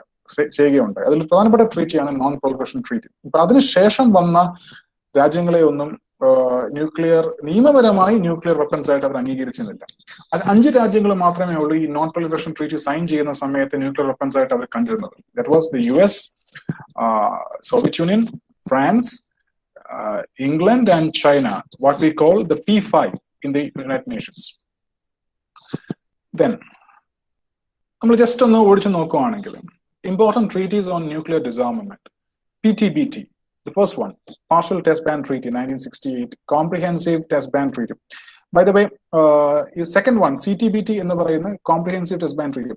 We know that in 1998 India conducted a nuclear test, Pokhran 2, right? Pakistan also conducted nuclear test. അപ്പം ആ സമയത്ത് ലോകത്തിലെ പല രാജ്യങ്ങളുടെയും ഒരു കണ്ടംനേഷൻ ഇന്ത്യക്ക് ഉണ്ടായിരുന്നു, പാകിസ്ഥാനുണ്ട്. അപ്പം almost the United States and Japan, അതിനകത്ത് ഇന്ത്യ ഏറ്റവും കൂടുതൽ കണ്ടം ചെയ്ത ഒരു രാജ്യം എന്ന് പറയുന്നത് ഇറ്റ് വാസ് ജപ്പാൻ. ആ സമയത്ത് it was under the prime ministership of Shri Atal Bihari Vajpayee that India conducted it's second nuclear test. First nuclear test conduct ചെയ്തത് ഇന്ദിരാഗാന്ധിയുടെ ടൈം പീരീഡിലായിരുന്നു, 1974, സ്മൈലിംഗ് ബുദ്ധ, ലാഫിംഗ് ബുദ്ധ. So സെക്കൻഡ് ടെസ്റ്റ് കണ്ടക്ട് ചെയ്യുന്ന സമയത്ത് the world leaders condemned it. അന്ന് India ഏറ്റവും കൂടുതൽ കണ്ടം ചെയ്തുകൊണ്ടിരുന്ന രാജ്യം എന്ന് പറയുന്നത് ജപ്പാൻ ആയിരുന്നു. Because why? Japan it is a victim of that, and therefore ആര് അത് കണ്ടക്ട് ചെയ്താലും they will always they are against the usage of nuclear weapons. So ഒരുപാട് ട്രീറ്റീസ് ഇതിനകത്തുണ്ട്. സ്ട്രാറ്റജിക് ആംസ് ട്രീറ്റി, അതേപോലെ തന്നെ ഈ ഓഷ്യൻസിൽ അതിൽ ഏറ്റവും താഴത്തെ നിങ്ങൾ നോക്കുകയാണെങ്കിൽ സീബെഡ് ആംസ് കൺട്രോൾ ട്രീറ്റി 1971 എന്ന് വെച്ചാൽ banning the emplacement of nuclear weapons on the ocean floor. പലപ്പോഴായിട്ടും ഈ നമ്മൾ ഈ ന്യൂക്ലിയർ ടെസ്റ്റ് നടത്തുക എന്ന് പറയുമ്പം it is not always on the surface. പലപ്പോഴായിട്ടും ഓഷ്യൻസിന്റെ താഴെയും നമുക്കറിയാം ഒരുപാട് സീസ് നമുക്കുണ്ട്, ഓഷ്യൻസും ഉണ്ട്. അപ്പൊ ഓഷ്യൻസിന്റെ താഴെ, അതായത് ഓഷ്യൻസിന്റെ താഴെ ചിലപ്പോൾ മീറ്ററുകൾ കണക്കിന് അല്ലെങ്കിൽ കിലോമീറ്റേഴ്സ് താഴെ അവർ ന്യൂക്ലിയർ ടെസ്റ്റ് നടത്താറുണ്ട്. അപ്പൊ ultimately what happens is that the marine ecosystem will completely get ഡിവാസ്റ്റേറ്റഡ്. അപ്പം മനുഷ്യർ താമസിക്കുന്ന ഒരു സ്ഥലത്തെ കൊണ്ടുവന്ന് ന്യൂക്ലിയർ ടെസ്റ്റ് നടത്താൻ ബുദ്ധിമുട്ടുള്ളത് കൊണ്ട് what nations normally do is that they go for a nuclear test either in the desert, ആൾക്കാർ അധികം താമസിക്കാത്ത ഏതെങ്കിലും സ്ഥലത്ത്, ഒന്ന് ഡെസേർട്ടിലോ അല്ലെങ്കിൽ പസഫിക് ഓഷ്യനിലോ അല്ലെങ്കിൽ അറ്റ്ലാന്റിക് ഓഷ്യനിലോ ഏതെങ്കിലും ഒരു സ്ഥലത്ത് താഴെ, വളരെ കിലോമീറ്ററുകൾ താഴെ അവിടെ പോയി ആ ന്യൂക്ലിയർ ടെസ്റ്റ് നടത്താറുണ്ട്. അപ്പൊ അവിടെ മനുഷ്യരാരും താമസിക്കുന്നില്ലെന്നാണ് അതിന്റെ ആർഗ്യുമെന്റ്. മനുഷ്യർ താമസിക്കുന്നില്ലെങ്കിൽ പോലും you talk about the marine life, ഈ ന്യൂക്ലിയർ വേസ്റ്റ് മറ്റെല്ലാ കാര്യങ്ങളും കൂടെ വന്നു കഴിയുമ്പോഴത്തേക്കിന് അത് അവിടുത്തെ ഒരു മറൈൻ ലൈഫിനെ കാര്യമായിട്ട് ബാധിക്കുകയും ഫിഷറീസും മറ്റു കാര്യങ്ങളും നഷ്ടപ്പെടുകയും ചെയ്യും. So that is A matter of concern. ഞാൻ തൊട്ട് മുമ്പ് പറഞ്ഞ കാര്യം, the nuclear warhead and the test below the sea. നമ്മളിവിടെ പറഞ്ഞ ഒരു കാര്യം,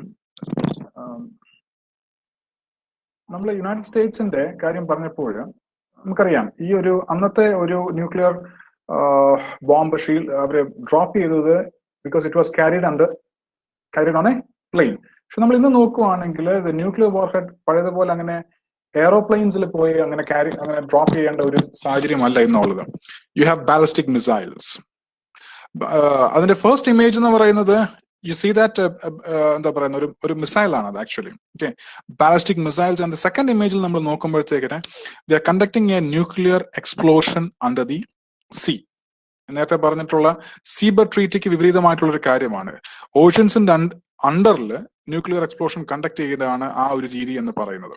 so that is quite dangerous. And also the nuclear warheads, നമുക്കറിയാം ചൈന ന്യൂക്ലിയർ വാർഹെഡ്സ് ഡെവലപ്പ് ചെയ്യാറുണ്ട്.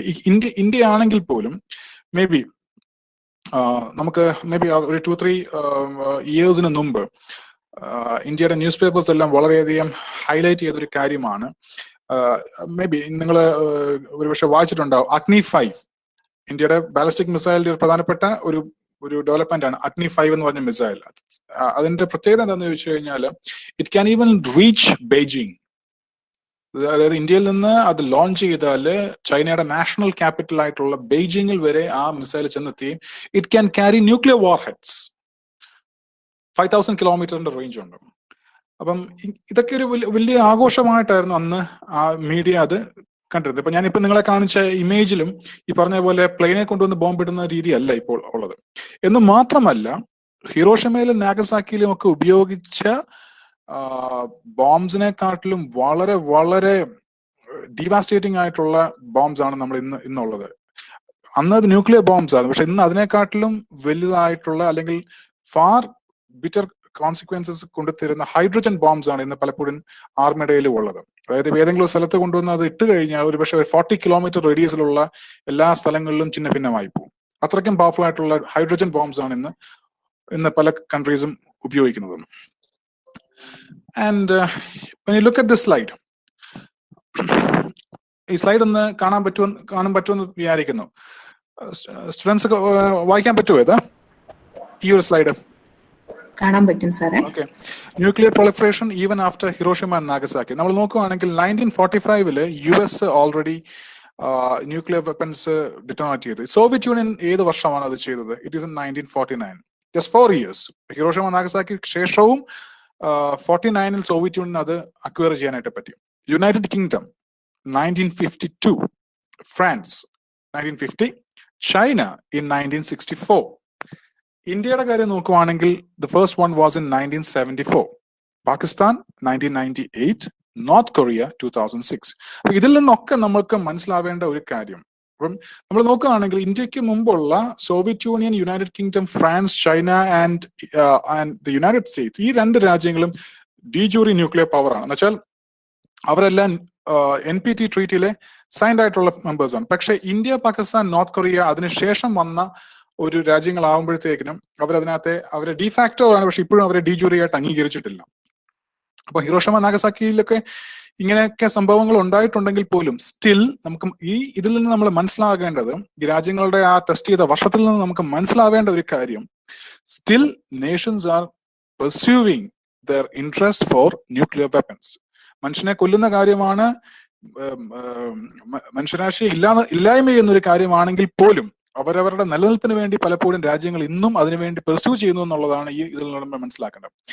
And another thing which I would like to show you is that nuclear black marketing by IQAC network. അപ്പൊ ഞാനിതിപ്പോ ഇവിടെ എന്തുകൊണ്ട് പറയുന്നു എന്ന് ചോദിച്ചു കഴിഞ്ഞാൽ, ഈ ഇമേജിൽ നിങ്ങൾ കാണുന്ന വ്യക്തി എന്ന് പറയുന്നത് IQAC, and he is the father of the Pakistan nuclear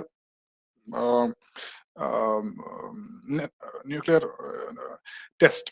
അതായത് നമ്മുടെ ഇന്ത്യയില് ഒരു കാലത്ത് അബ്ദുൽ കലാം അതിനുവേണ്ടി നേതൃത്വം കൊടുത്ത പോലെ പാകിസ്ഥാനെ ഒരു ന്യൂക്ലിയർ പവർ ആക്കിയതിന്റെ പിന്നിൽ ഏറ്റവും കൂടുതൽ പ്രവർത്തിച്ച ഒരാളാണ് IQAC എന്ന് പറയുന്നത്. ഞാൻ എന്തുകൊണ്ട് ഇവിടെ പറഞ്ഞു എന്ന് ചോദിച്ചു കഴിഞ്ഞാൽ, ഈ ന്യൂക്ലിയർ ബ്ലാക്ക് മാർക്കറ്റിംഗ് എന്ന് പറഞ്ഞൊരു സംഭവം, അതായത് ഇന്ന് നമ്മൾ ഏറ്റവും കൂടുതൽ പേടിക്കേണ്ട ഒരു കാര്യം എന്താണെന്ന് വെച്ചാൽ, ന്യൂക്ലിയർ വെപ്പൺസ് ടെററിസ്റ്റിന്റെ കയ്യിലേക്ക് പോകുന്നത് വളരെയധികം പേടിക്കേണ്ടതായിട്ടുള്ള ഒരു കാര്യമാണ്. അപ്പം കുറച്ച് നാളുകൾക്ക് മുമ്പ് 2004 IQAC ചില ആൾക്കാർ അറസ്റ്റ് ചെയ്തപ്പോൾ, അദ്ദേഹം വിദേശത്ത് പോയപ്പോൾ അദ്ദേഹത്തിന്റെ ബാഗ് പരിശോധിച്ചപ്പോൾ ഇതുപോലുള്ള കുറച്ച് കാര്യങ്ങൾ അദ്ദേഹത്തിന്റെ ബാഗിൽ നിന്ന് കിട്ടി. അപ്പൊ വിശദമായി അദ്ദേഹത്തെ ചോദ്യം ചെയ്തപ്പോൾ ലിബിയയിലുള്ള ചില ഗ്രൂപ്പ്സിന് വേണ്ടിയിട്ട് ഈ ഒരു ന്യൂക്ലിയർ ടെക്നോളജി അദ്ദേഹം കൈമാറാൻ വേണ്ടിയിട്ടായിരുന്നു. സാധാരണഗതിയിൽ ഇതുവരെയും ഇത്രയും ന്യൂക്ലിയർ വെപ്പൺസും മറ്റു കാര്യങ്ങളും ഉണ്ടെങ്കിൽ പോലും അത് സ്റ്റേറ്റ്സിന്റെ കയ്യിൽ തന്നെയാണ്, ഉത്തരവാദിത്തപ്പെട്ട രാജ്യങ്ങളുടെ കൈവശമാണ് ഈ ന്യൂക്ലിയർ വെപ്പൺസ് ഉള്ളത് ഇതുവരെ. പക്ഷേ പാകിസ്ഥാന്റെ ന്യൂക്ലിയർ ബോംബിന്റെ പിതാവായ ഇദ്ദേഹം മറ്റ് രാജ്യങ്ങളിലേക്ക് പോകുമ്പോൾ അവിടെയുള്ള ചില ടെററിസ്റ്റ് ഗ്രൂപ്പ്സുമായിട്ട് ബന്ധം സ്ഥാപിക്കുകയും അവർക്കത് കൈമാറാൻ ശ്രമിക്കുകയും ചെയ്തു എന്നുള്ള കുറ്റത്തിന് ഇദ്ദേഹത്തെ ജയിലിൽ അടക്കുകയുണ്ടായി. നിങ്ങൾക്ക് ഊഹിക്കാവുന്നതേ ഉള്ളൂ, ടെററിസ്റ്റ് ഗ്രൂപ്പ്സ് പലപ്പോഴും വളരെയധികം ദോഷങ്ങളാണ് നമുക്ക് എപ്പോഴും ചെയ്തുകൊണ്ടിരിക്കുന്നത്. അപ്പൊ അവരുടെ കൈവശത്ത് കൂടി ഇങ്ങനെ ഒരു സംഭവം കിട്ടുകയാണെങ്കിൽ അതിന്റെ ഭീകരത എന്തുമാത്രമായിരിക്കും എന്നുള്ളത് നിങ്ങൾക്ക്, അതാണ് ഈ ബ്ലാക്ക് മാർക്കറ്റിംഗിന്റെ കാര്യം ഇവിടെ പറയുന്നത്.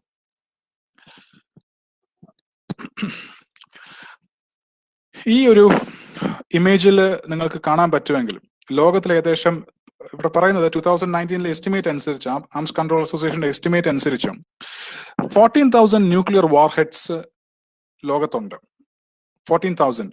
അതിൽ ഏറ്റവും കൂടുതൽ ന്യൂക്ലിയർ വാർ ഹെഡ്സ് പ്രൊസസ് ചെയ്യുന്ന രണ്ട് രാജ്യങ്ങൾ എന്ന് പറയുന്നത് ഒന്ന് യുണൈറ്റഡ് സ്റ്റേറ്റ്സും മറ്റൊന്ന് റഷ്യയുമാണ്. അത് റഷ്യക്കാണ് ഏറ്റവും കൂടുതൽ എന്ന് പറയുന്നു. Russia, United States, United kingdom, France, Israel, India, Pakistan, north Korea and China. ഇസ്രായേലും ഒരു ന്യൂക്ലിയർ പവർ ആയിട്ടാണ് കണക്കാക്കുന്നത്. നമ്മൾ ഇതിനകത്ത് ഇമേജ് നോക്കുകയാണെങ്കിൽ നമുക്ക് മനസ്സിലാവും, ലോകത്തിന്റെ പകുതി ന്യൂക്ലിയർ വാർ ഹെഡ്സ് പ്രൊസസ് ചെയ്യുന്ന രണ്ട് രാജ്യങ്ങൾ എന്ന് പറയുന്നത് US-ഉം ഇപ്പോൾ അതിനുശേഷം പഴയ സോവിയറ്റ് യൂണിയന്റെ പിൻഗാമിയുമായിട്ടുള്ള റഷ്യയുമാണ്. ഇവിടെ ഒരു ഇൻട്രസ്റ്റിംഗ് ആയിട്ടുള്ള ഒരു ഇമേജ്, ഇന്ത്യയുടെയും പാകിസ്ഥാന്റെയും ന്യൂക്ലിയർ വാർ ഹെഡ്സ് നിങ്ങൾ നോക്കുകയാണെങ്കിൽ നിങ്ങൾക്ക് മനസ്സിലാവും. ഇന്ത്യയുടെ ന്യൂക്ലിയർ വാർ ഹെഡ്സ് 140 വരുമ്പോൾ പാകിസ്ഥാന്റെ വാർ ഹെഡ്സ് എന്ന് പറയുന്നത് ഇറ്റ് ഈസ് 160. അതായത് ഇന്ത്യയെക്കാൾ ന്യൂക്ലിയർ വാർ ഹെഡ്സ് പ്രൊഡ്യൂസ് ചെയ്യുന്ന ഒരു രാജ്യമാണ് പാകിസ്ഥാൻ എന്ന് പറയുന്നത്. ആ ഒരു രാജ്യത്തിന്റെ നിലനിൽപ്പ് തന്നെ ന്യൂക്ലിയർ വാർ ഹെഡ്സിലാണ്. സോ ഒരുപാട് ഒരു കോൾഡ് വാറിന്റെ സമയത്തിൽ നിന്ന് കുറെ കൂടി ന്യൂക്ലിയർ വാർ ഹെഡ്സ് ഇപ്പൊ താഴേക്ക് വരുന്നു എന്നുള്ളത് ഒരു ആശ്വാസമായിട്ടുള്ള ഒരു കാര്യമാണ്. പക്ഷെ എങ്കിൽ പോലും ഇപ്പോഴും ആൾക്കാർക്ക് വളരെയധികം കൺസേൺ ഉണ്ട്. ഇത്രയും ന്യൂക്ലിയർ വാർ ഹെഡ്സ് വെച്ചുകൊണ്ടിരിക്കുമ്പോൾ എവിടെയെങ്കിലും ഒരു യുദ്ധമോ കാര്യങ്ങളോ തുടങ്ങി ഇത് ആൾക്കാരുടെ അടുത്ത് ഉപയോഗിക്കുമോ എന്നുള്ളൊരു പേടി ഭയങ്കരമായിട്ടുണ്ട്. ഞാൻ വേണമെങ്കിൽ നിങ്ങളെ ആ സ്ലൈഡ് ഇതൊന്നുകൂടെ കാണിക്കുന്നു. US and Russia the maximum. അത് കഴിഞ്ഞിട്ട് പിന്നീട് വരുന്നതാണ് United kingdom, France, India, Pakistan and Israel, China also. ഇതാണ് അതിന്റെ ഒരു ഏകദേശം ഒരു എസ്റ്റിമേറ്റ്, 2019 എസ്റ്റിമേറ്റ് എന്ന് പറയുന്നത് ആംസ് കൺട്രോൾ അസോസിയേഷൻ്റെ. ഞാൻ ഒരു ഡയമെൻഷനും കൂടെ ഒന്ന് പറഞ്ഞോട്ടെ. നമുക്കറിയാം യുദ്ധത്തില് ഏറ്റവും കൂടുതൽ സഫർ ചെയ്തത് ജപ്പാനാണ്. 1945 ആ ഒരു നാഗസാക്കി ഇൻസിഡന്റിന് ശേഷം പിറ്റേ ദിവസം തന്നെ അവർ സറണ്ടർ ചെയ്തു. But very interesting thing is that, നമ്മുടെ ഒരു ഒബ്സർവേഷൻ നമ്മൾ മനസ്സിലാക്കേണ്ടത്, ഇന്ന് ഏഷ്യ പസഫിക്കിൽ യുണൈറ്റഡ് സ്റ്റേറ്റ്സിന്റെ ഏറ്റവും ട്രസ്റ്റ് വർത്തിയും ക്ലോസ് ആയിട്ടുമുള്ള ഒരു അലായി എന്ന് പറയുന്നത് ജപ്പാനാണ്. ലോകത്തിൽ യുദ്ധങ്ങൾ പല രാജ്യങ്ങളും നമ്മൾ ഉണ്ടായിട്ടുണ്ടെങ്കിലും ഈ ഒരു യുദ്ധം വളരെയധികം നമ്മൾ ഓർത്തിരിക്കുന്നത് എന്തുകൊണ്ടാണ്? Because of the use of nuclear weapons. ഒരു രാജ്യം മറ്റൊരു രാജ്യത്തിന് മേൽ ന്യൂക്ലിയർ വെപ്പൺ പരീക്ഷിക്കുന്നു, വളരെയധികം മാരകമായിട്ടുള്ള രീതിയിൽ ലക്ഷക്കണക്കിന് ആൾക്കാരെ കൊല്ലുന്നു. അന്ന് മരിച്ചവരും പിന്നീട് മരിച്ചവരുമായിട്ടുള്ള ഒരു വലിയ വിഭാഗം ആൾക്കാർ ഇപ്പോഴും അതിന്റെ സഫർ ചെയ്യുന്ന ആൾക്കാരുമുണ്ട്. പക്ഷെ ആ രണ്ട് രാജ്യങ്ങളും തമ്മിലും ഇന്ന് വളരെ നല്ല രീതിയിലുള്ള ഒരു സൗഹൃദ ബന്ധം നിലനിർത്തിക്കൊണ്ട് പോവുകയും ചെയ്യുന്നു. അത് നമുക്ക് തീർച്ചയായിട്ടും ചിന്തിക്കേണ്ട ഒരു കാര്യമാണ്. നമ്മളിപ്പം ഈവൻ ചൈനയുമായിട്ട് നമുക്ക് യുദ്ധം ഉണ്ടായിട്ടുണ്ട്, മറ്റു പല രാജ്യങ്ങളും. പക്ഷെ അങ്ങനെ യുദ്ധം ഉണ്ടായതിനു ശേഷവും പിന്നീട് ഈ US-ന്റെയും ജപ്പാന്റെയും ഒരു സൗഹൃദം കാണുമ്പോൾ പലപ്പോഴും വി ബിക്കം ഷോക്ക്ഡ്, അല്ലെ? നമ്മൾ നോക്കുകയാണെങ്കിൽ today United States is the largest economy in the world and Japan is the third largest economy in the world. ലോകത്തിലെ എക്കോണമിയുടെ ഒരു നമ്മളിത് പരിശോധിക്കുകയാണെങ്കിൽ ഏറ്റവും വലിയ എക്കോണമി ഇത് പറയുന്ന US-ഉം തേർഡ് ലാർജസ്റ്റ് ജപ്പാനുമാണ്. അപ്പൊ നിങ്ങൾ ചോദിക്കാം പക്ഷേ സെക്കൻഡ് ലാർജസ്റ്റ് ആരാണെന്നുള്ളത്. Second largest is China. Then an important economic and defense partner for the United States, an important strategic partner on matters dealing with China and North Korea in East Asia. Japan is a member of the Quad. Quad എന്ന് പറയുന്ന ഒരു association ആണ് US, Japan, Australia and India. അപ്പം പറഞ്ഞു വരുന്നത് Asia പസഫിക്കിൽ ഇന്ന് China എന്ന് പറയുന്ന വളർന്നു വരുന്ന ഒരു വൻ ശക്തിയെ കൗണ്ടർ ചെയ്യാൻ ഏഷ്യ പസഫിക്കിൽ യുണൈറ്റഡ് സ്റ്റേറ്റ്സ് ഏറ്റവും കൂടുതൽ കാണുന്ന ഒരു ഓപ്പർച്യൂണിറ്റിയാണ് ജപ്പാനും ഇന്ത്യയും അടക്കമുള്ള രാജ്യങ്ങൾ. അപ്പൊ നമ്മൾ ചിന്തിക്കേണ്ട ഒരു കാര്യമുണ്ട്. 45-ൽ യുദ്ധമാകുന്ന മാത്രമല്ല, ആ യുദ്ധത്തിന് ശേഷം ജപ്പാൻ എന്ന് പറയുന്ന രാജ്യം എന്തുമാത്രം വളർന്നു എന്ന് കൂടി നമ്മൾ ചിന്തിക്കണം. നാമാവശേഷമായി പോയ രാജ്യം ഇന്ന് ടെക്നോളജിയുടെ കാര്യത്തിലും ആ രാജ്യത്തെ വെല്ലാനായിട്ട് മറ്റൊരു രാജ്യവുമില്ല. ടെക്നോളജിയുടെ കാര്യത്തിൽ ആ ഒരു ഡിറ്റർമിനേഷൻ, ആ ഒരു കമ്മിറ്റ്മെന്റ് ആ രാജ്യത്തെ ഇന്നത്തെ ഒരു നിലയിൽ എത്തിക്കാനായിട്ട് സെക്കൻഡ് ലാർജസ്റ്റ് എക്കോണമി ആയിരുന്നു, ഇപ്പോൾ ഇത് തേർഡ് ലാർജസ്റ്റ് ആയിട്ട് because China took the lead.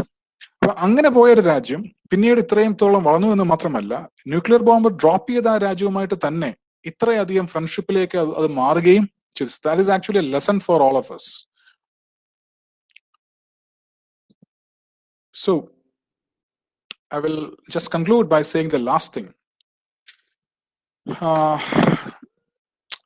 എന്താണ് ഒരു US-ന്റെ അല്ലെങ്കിൽ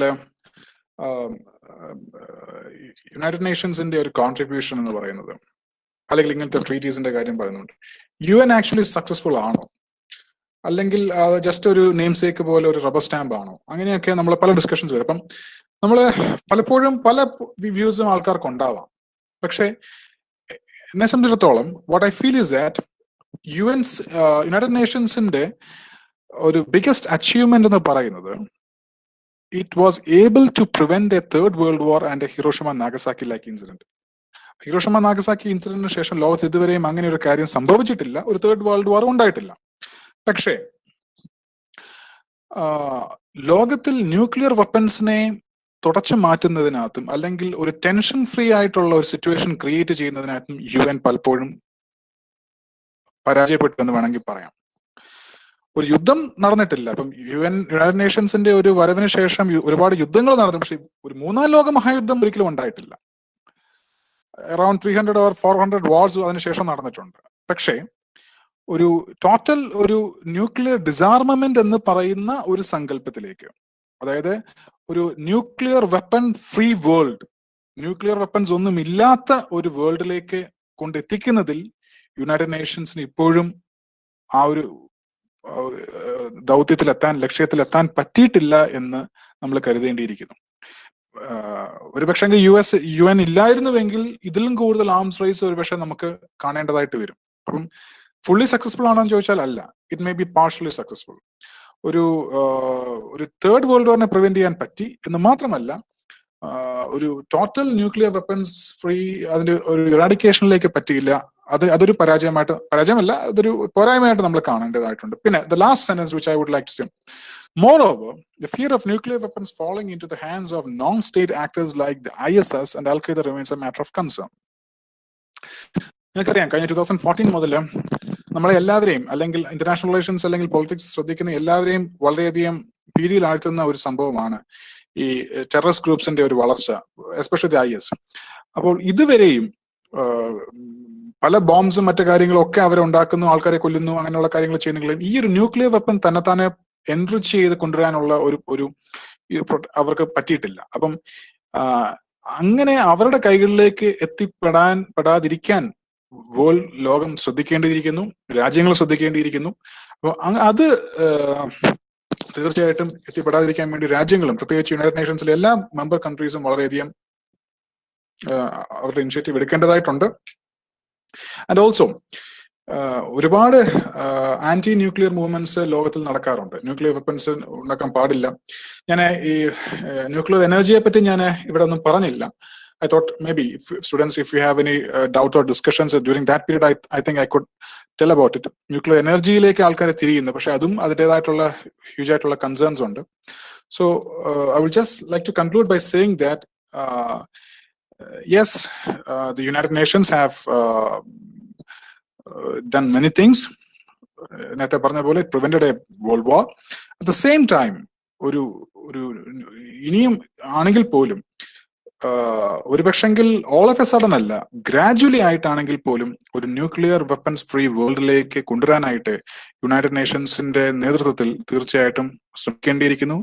സോ അതിന് വേൾഡ് ലീഡേഴ്സും മിലിറ്ററി എക്സ്പേർട്സും സിവിൽ സൊസൈറ്റി ലീഡേഴ്സും ഒക്കെ അതിനുവേണ്ടി ഒരു ഇനിഷ്യേറ്റീവ് എടുക്കണമെന്ന് മാത്രം പറഞ്ഞു. And also the students, I think since you are the future leaders, ഒരു ന്യൂക്ലിയർ ഫ്രീ വേൾഡിനെ എൻവിസേജ് ചെയ്തുകൊണ്ടായിരിക്കണം നിങ്ങളുടെ ഒരു തിങ്കിങ്ങും നിങ്ങളുടെ ഒരു റൈറ്റിങ്ങും മറ്റുള്ള എല്ലാ കാര്യങ്ങളും. So I wish you the very best. Thank you. സാധാരണ ഈ ഹിരോഷിമ നാഗസാക്കി ഡേയില് നമ്മൾ ജസ്റ്റ് ആ ഒരു ഹിരോഷിമയുടെ ആ ഒരു ഇൻസിഡന്റ് മാത്രമാണ് കൂടുതൽ എംഫസൈസ് ചെയ്യാറുള്ളത്. ഞാൻ ഇപ്പൊ നിങ്ങളിപ്പോ ഒരുപാട് പ്രാവശ്യം ഒരു പക്ഷേ അതിനെപ്പറ്റി കേട്ടതാവാം, പക്ഷെ അത് കൂടാതെ അന്ന് എന്ത് സംഭവിച്ചു എന്നതിനേക്കാൾ കൂടുതലായിട്ടും അതിന്റെ ഒരു ഹിസ്റ്റോറിക്കൽ ബാക്ക്ഗ്രൗണ്ടും അതിനുശേഷം എന്തൊക്കെയാണ് റെലവൻസ് ഉള്ള കാര്യങ്ങളെ പറ്റിയാണ് ഞാൻ കൂടുതൽ ഇമ്പോർട്ടൻസ് കൊടുത്തത്. Okay, so if you have any doubts regarding to any topic relating to this, you can ask me now. ആർക്കും ക്വസ്റ്റ്യൻസ് ഒന്നും ഇല്ലെന്ന് വിചാരിക്കുന്നു. Now I invite Ms. Jinzi Lucas, Association Director, to present the vote of thanks. Good afternoon all. With the respected resource person, Mr. Ashok Alex sir, our beloved principal, Dr. Bridget Paul, Vice Principal, Reverend Dr. Xavier C.S., IQAC Coordinator, Dr. Matthew T. Terli, Dr. Renu Jose, Head of the Department of Economics, my dear colleagues and my dear students. On this day, we have reached 75 years after the Hiroshima Nagasaki flight. Once again, we were taken to the history of that day through the excellent words or the excellent presentation of our dear Ashok sir. On behalf of the KE family and Research and Postgraduate Department of Economics, I take this opportunity to extend our deepest gratitude to you, sir, for your touching message and excellent performance. Thank you very much, sir. Thanking our beloved principal, vice principal, IQAC coordinator for their constant encouragement and guidance to the Department of Economics. Thank you once again. Also, I would like to give a special mentioning to Dr. Vinu J. George for helping me in reaching today's program. Thank you, Vinu sir. Extending my sincere thanks to Head of the Department of Economics, Dr. Renu Jose, my colleagues for their support and assistance for making this event a possible one. I thank all my dear students for their active participation throughout the event. എനിക്ക് എത്ര നന്ദി പറഞ്ഞാലും തീരാത്ത എൻ്റെ students എല്ലാവരും തന്നെ നമ്മൾ എന്താ പറഞ്ഞ ഇൻവൈറ്റ് ചെയ്ത എല്ലാ സ്റ്റുഡൻസും തന്നെ വളരെ ആക്റ്റീവായിട്ട് ജോയിൻ ചെയ്തു, അവസാനം വരെ അവർ പാർട്ടിസിപ്പേറ്റ് ചെയ്തു. ഇതിലുണ്ട് എനിക്ക് ഒത്തിരി സന്തോഷം. എത്ര വാക്കുകൾ പറഞ്ഞാലും തീരില്ലാതെ ഒത്തിരി സന്തോഷം എൻ്റെ പ്രിയപ്പെട്ട കുട്ടികൾക്ക്. Okay, finally, I would like to thank Mr. Shibin from IQAC for all the technical support. Thank you, Shibin. Thank you all once again. Thank you, dear teacher, for giving me an opportunity.